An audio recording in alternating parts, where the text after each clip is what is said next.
Hi, I'm Kennedy-Sloane and I'm here with Koen Hoogstoel.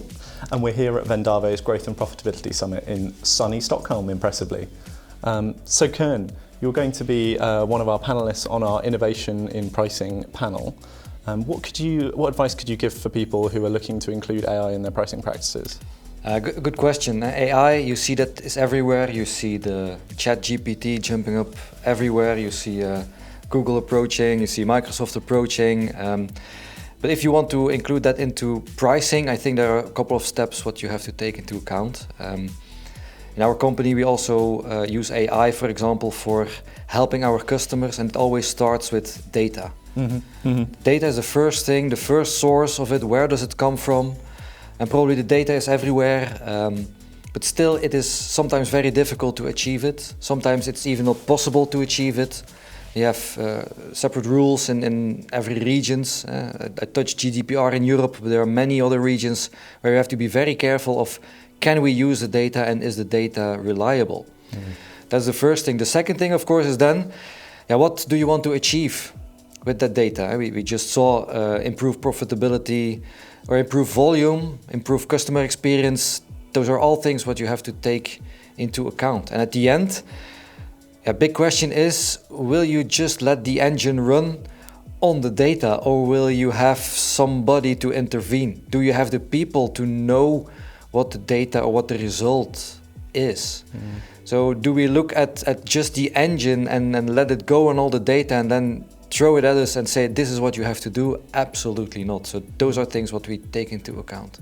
Yeah. Do you trust the machine, right? Absolutely. And when will it replace the people? That's the other thing, but that is on the panel discussion for tomorrow as well. Yeah. Absolutely. Yeah. So Koen, you're a pricing leader at Yokogawa. What would you say your biggest pricing challenges at Yokogawa over the next year? Pricing leader is a big word, but at least we struggle like everybody else. Otherwise, we would not have such a conference like here. And we hear it everywhere. It's extremely difficult. You just do not have one screw which you can turn around and then everything is solved. And of course, the regions are different. That is what we deal with. So every region, whether you talk about Russia, China, Americas, North, South, there are even differences. You have Korea, you have Europe. They all have a different approach. They all have different list prices. Do we have a visibility on those list prices? Do we tweak them? Can we, for example, say, well, we have a global list price, and if we turn it up with 5%, what will be the effect on that list price in a region?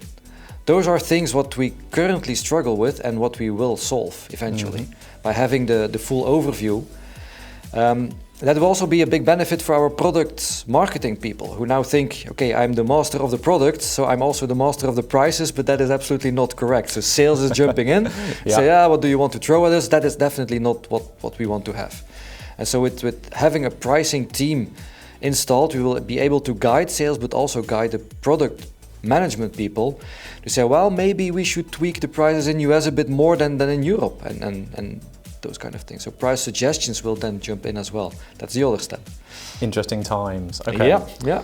So what trends do you see in the market that are really impacting the pricing strategies you're using?